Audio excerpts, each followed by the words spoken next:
Afternoon, everyone. Welcome to another Dojo Live. Today is Wednesday, July 8th, 2020. I am Tulio Siragusa, broadcasting from Los Angeles, and I'm joined by my co-hosts, Kim Lantis in Hermosillo, Mexico, Hello. and Carlos Ponce, just outside of Mexico City. Welcome, guys. Looking forward to another chat today with an interesting guest. We have Alex Asher, who is the CEO of LearnCube. Welcome, Alex. And I know you're chiming in from London, so thanks for staying up a little later with us. We'll hope to make it worth your time. Alex, please introduce yourself to the audience. Let us know what Alex is all about. Sure. So look, my name's Alex Asher. I'm the CEO of LearnCube.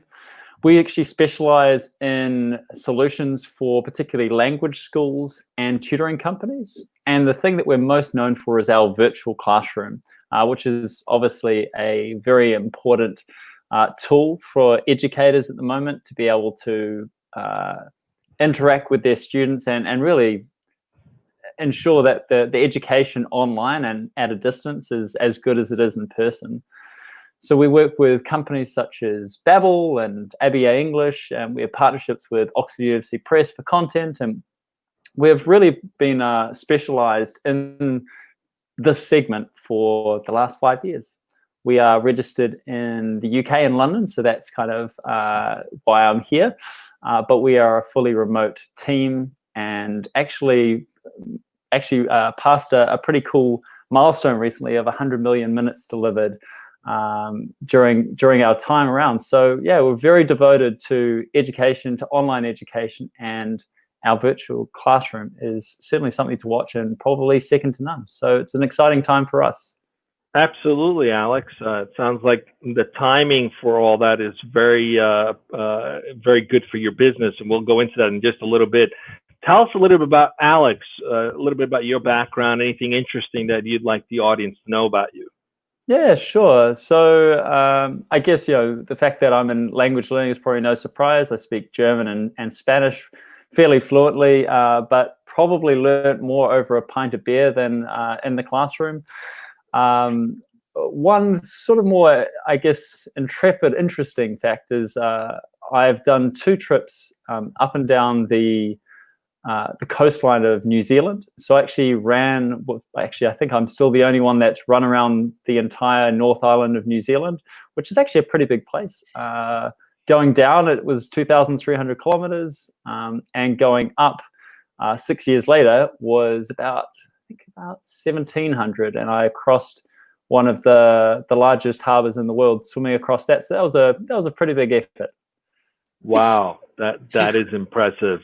That is absolutely impressive. I was just thinking, like, wow, 100 million minutes. And now I'm like, I was what? tired just listening to it.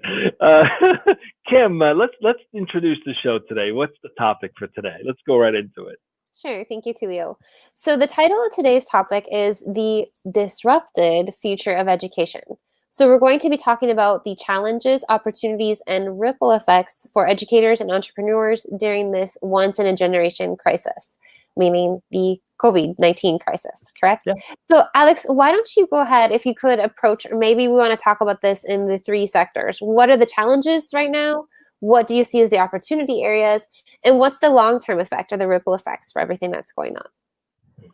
So before this all sort of cracked on, I'm actually co-writing a book on the future of online language education. Again, something that I'm really interested in. And so I've been having these really interesting conversations for quite some time, and certainly well before COVID-19. And before this all kicked off, there were already trends that were quite obvious in the language sector, and actually I think in education in particular.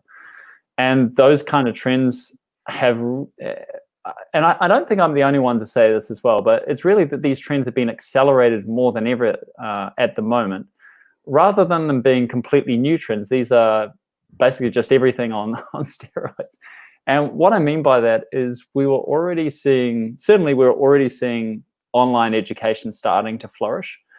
My particular area is in the live online education space. So when there is actually a human being on the other side of things, that's kind of where I fit in that real-time communication piece. But we were already seeing that people really picking up that technology and really running with it, and actually to a point where we were noticing that access was no longer the biggest problem to solve, but certainly more around the quality of online education was.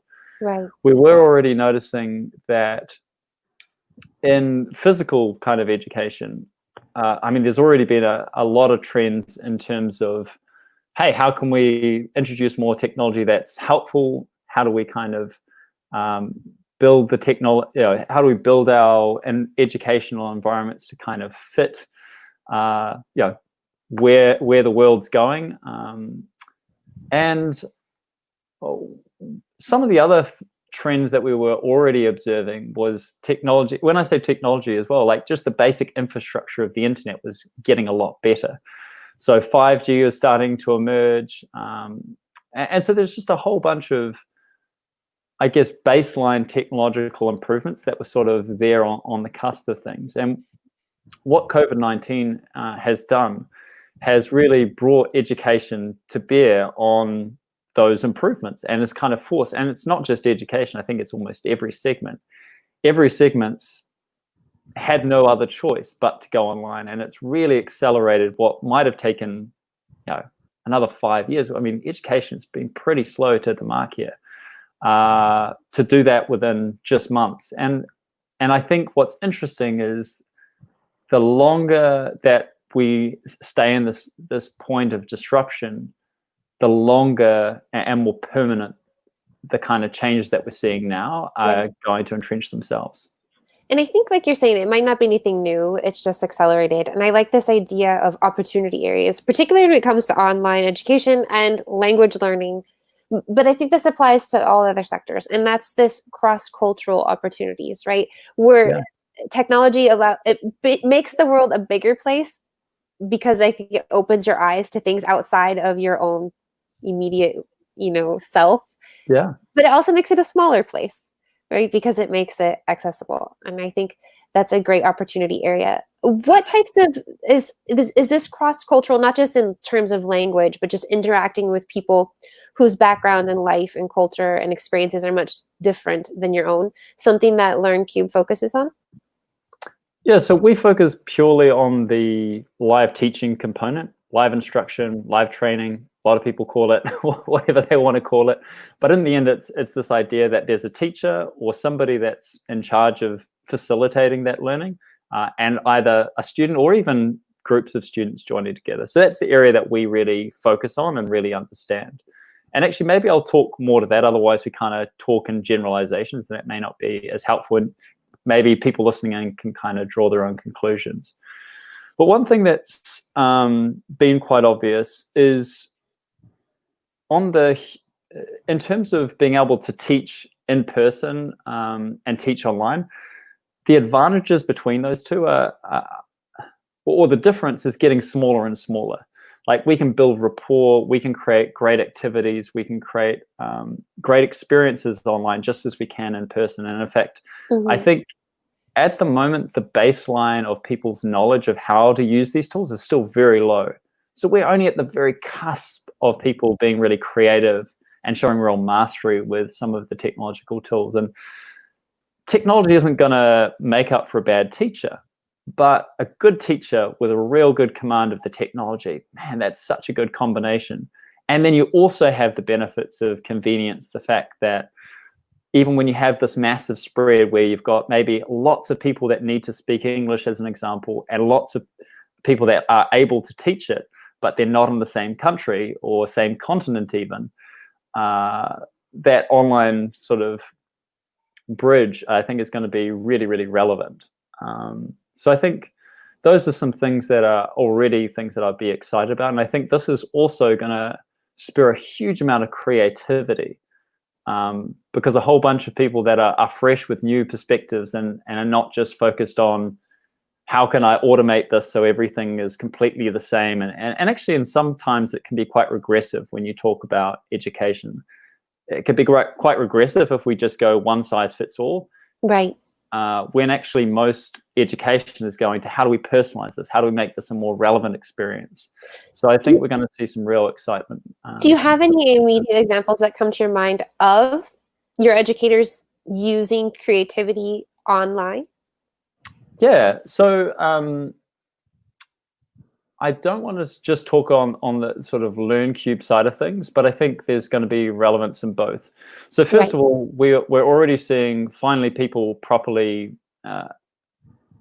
blending two approaches. So in our case, Babbel really focused on self-study, really focused on delivering a really great experience where students are doing their own work, but then blending that with some live tuition as well. And actually, I felt that really firsthand myself, feeling like I was going a lot better when I was playing the games on say, Duolingo or Babbel or an app, and then actually being in front of a teacher. I was like, whoa, okay, this is a very different experience.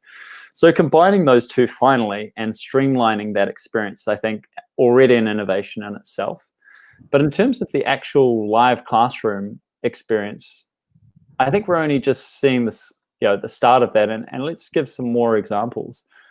A lot of the time in education, you're seeing a real monotonous kind of vision of education. It's going to look like this. You're going to follow these steps. Even when people talk about different paths, I mean, AI, with few exceptions, is still, it's helpful, but it still really feels like you're really part of a group at best.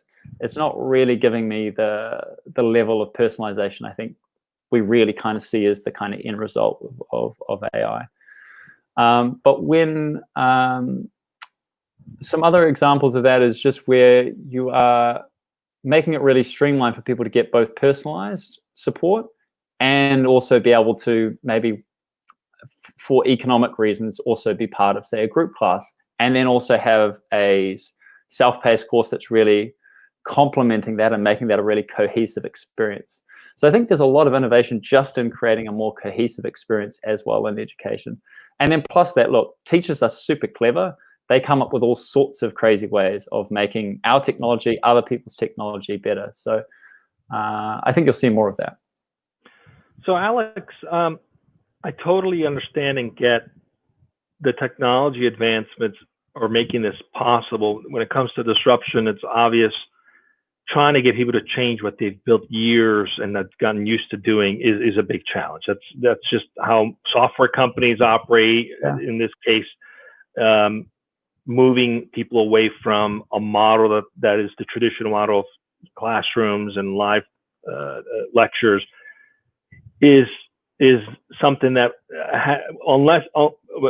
without this crisis would not have probably been as accelerated as quickly. Yeah. So the disruption has been forced here, not through education, but literally through absolute need. Now, what a lot of people are realizing, to your point, is, wow, this actually is kind of pretty good. Like it's not just something we have to do because we have to. It kind of works to our advantage for many reasons. Yeah. What are some of the tools that you think will enhance the ability, for example, to support special needs students, right? So in a live classroom, you might have certain students who need a little longer time for taking a test or read a book. And there's advocacy programs for that kind of initiative, but it's a hard thing to maintain and to manage for teachers. Having this technology readily available, does it enable better ability to support those kinds of students that need learning at a different pace? What's your thinking there in terms of how this can go to the next level in terms of actually improving lives and the quality of education? What are your thinking there? I think there's two parts of that, and they kind of go hand in hand. So one is just the baseline technology. So applications just getting a lot better for a start. There's more investment and kind of manpower and just innovation being thrown into the sector. So I think the technology is a lot more reliable, but I think I'm going to touch base again on this idea of it being a really seamless experience. So I think that seems to be one of the biggest hurdles at the moment, is that there's probably technology that can do all of these different use cases, but there seems to be a lack of cohesion in the tools themselves. So I think that will improve, and just you kind of gave an example with somebody that might have some particular needs. So you probably will have the technology starting to become more like building blocks, and so you'll be able to add those tools that help those particular needs. And then I do think that AI over time will get much better, and it'll probably start, rather than replacing the teacher at all, which I don't think is likely to happen anytime really soon. But the teacher will be basically prompted and then can actually train the AI on what the teacher finds helpful in a particular use case. So then again, you can create that seamlessness. So when things are quite disjointed, that's where I think things are breaking down, and then people go, oh, it's better to do it in person. I think as we create a more fluid experience online, then I can really see some benefits and some really big improvements for people of any needs, getting what they need at the right time. That seems to be the big thing. How do we get the right tool at the right time? And I think, as I said, AI-based technology and then even user interface getting a lot better and faster and much more reactive. From my perspective, there's also even going further back, and that's beginning with the internet service providers themselves. This is something that we experience as a team and as a company, particularly right now at Nearsoft. The majority of our people are located in the country of Mexico, which is still a developing nation. And even while all of us have easy access to internet, relatively, the quality of the internet that we're able to access varies greatly, right? There's this constant, you're breaking up, can you hear me? Or, my internet failed today, we're gonna have to meet tomorrow, et cetera, et cetera. So do you have these types of conversations, or is there any push from you or other online educators who are trying to coordinate with ISPs to make sure that that's a solid foundation? Good question. It's sort of like screaming into a black hole, to be fair. If you're like a provider like us, trying to get an ISP to change something, it's like, which one would we start with? So Right.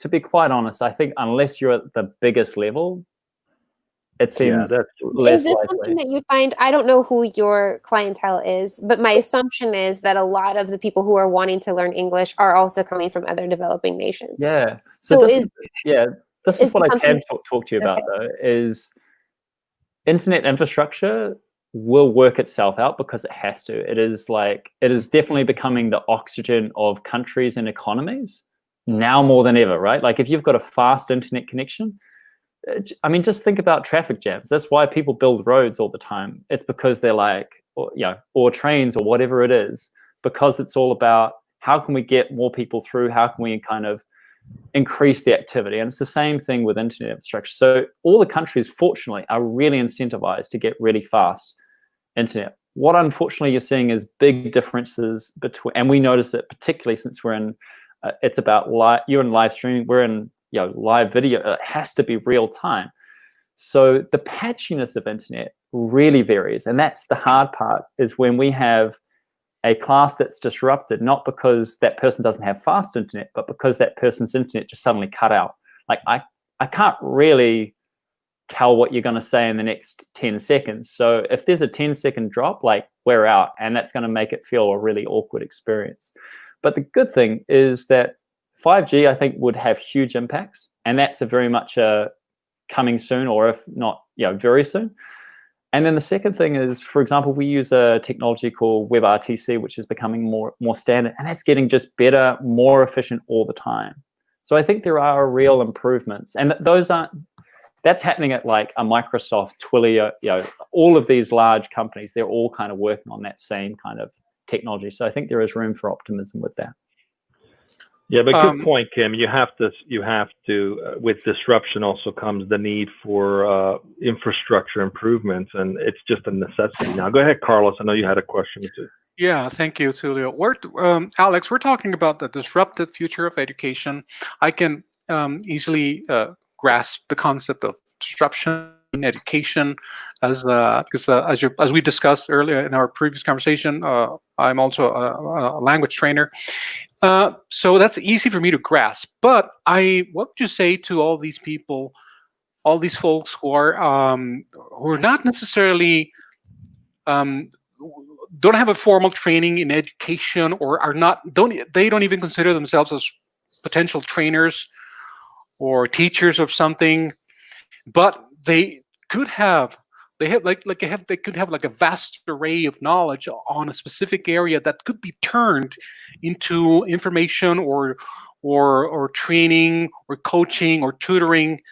But what would you tell these folks who are not even aware that they can become trainers and adopt this and maybe adopt this technology to teach others how to do their thing, how to become experts at what they do, but are not like familiar with the technology world?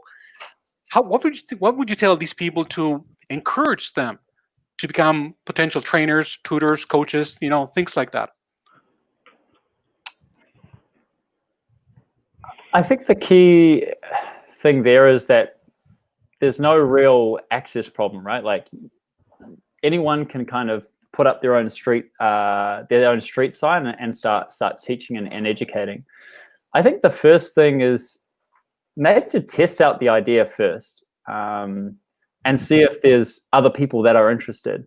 As soon as you can see that there is interest there, then I think the next thing is probably going to be an aspect of, I don't even know if you need, you might need formal training, like for example, for language education. I think you just benefit a lot from that.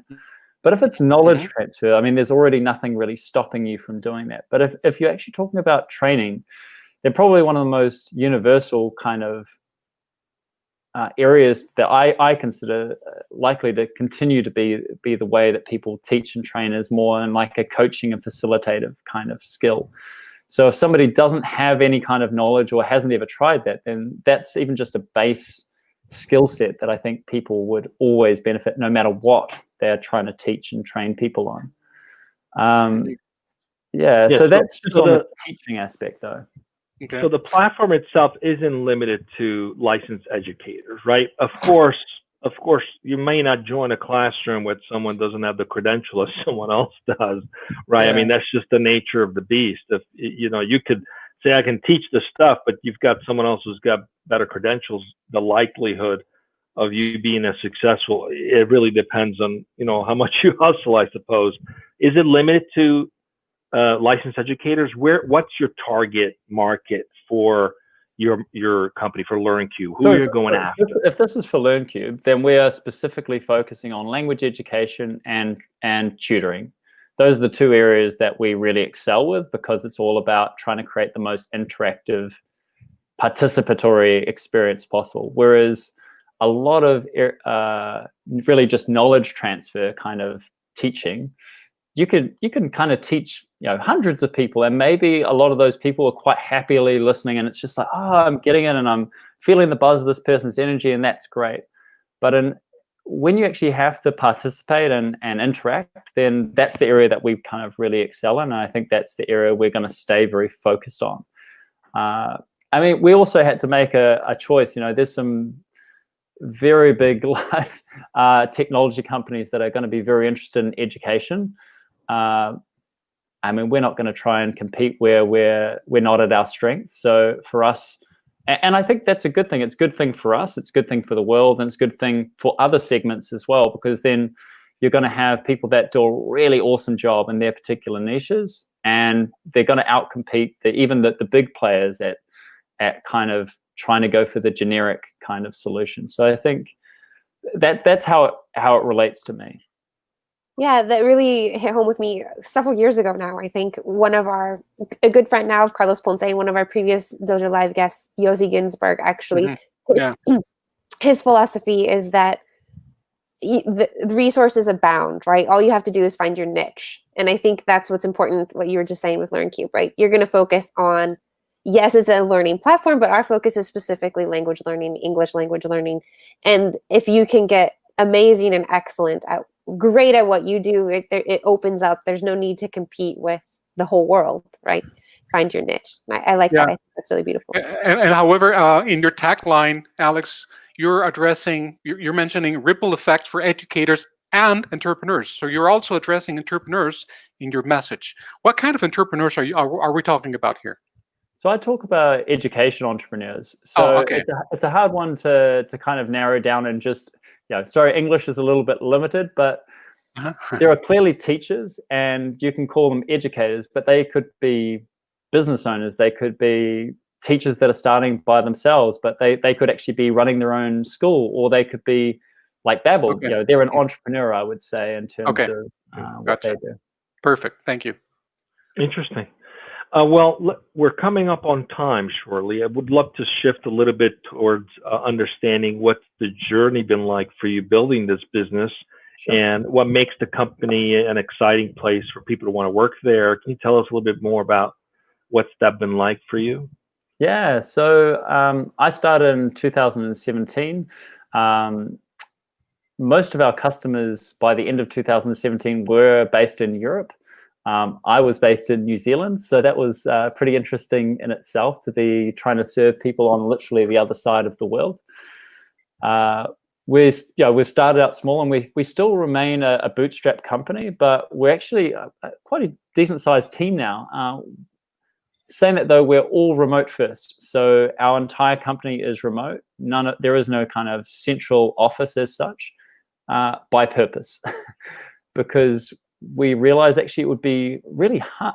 And look, there'll be people that have figured this out smarter than me, but it seems like it's much harder to keep everyone in the loop when you've got some people on the inner circle in a physical space, and a lot of people on the that are kind of outside of that in their own bubble in terms of communication, feeling like they're part of a team and that kind of thing. So we made a really deliberate strategy to focus on being a remote first team.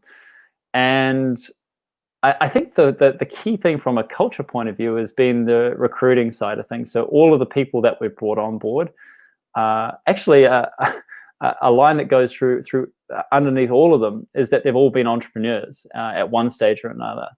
And we've actually found that to be a really critical component to both keeping us really kind of entrepreneurial and really thinking ahead, but also entrepreneurs typically are a lot more autonomous and get stuff done, you know, and they're not afraid of kind of saying their opinions, but equally are a lot more respectful and open to other people's ideas.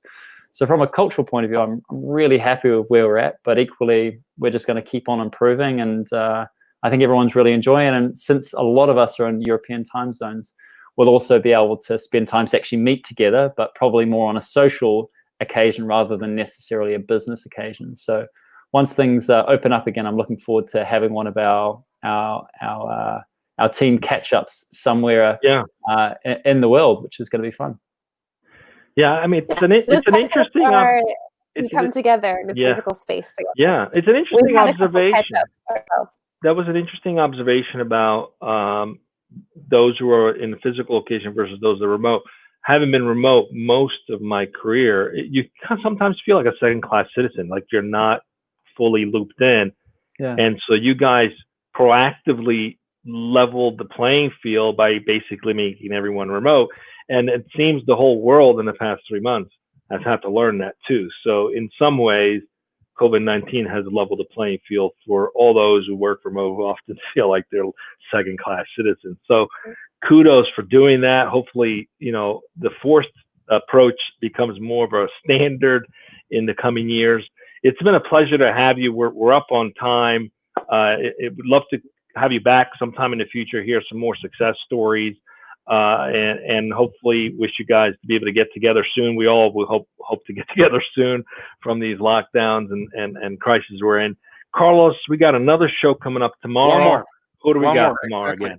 Tomorrow we're going to be speaking with Jonathan Troughton, the CEO of FramePlay, and we're going to be speaking about building trust and being an agent of change in the in-game advertising space, which is the very nature, the core business of our clients, of our guests' company, in-game advertising.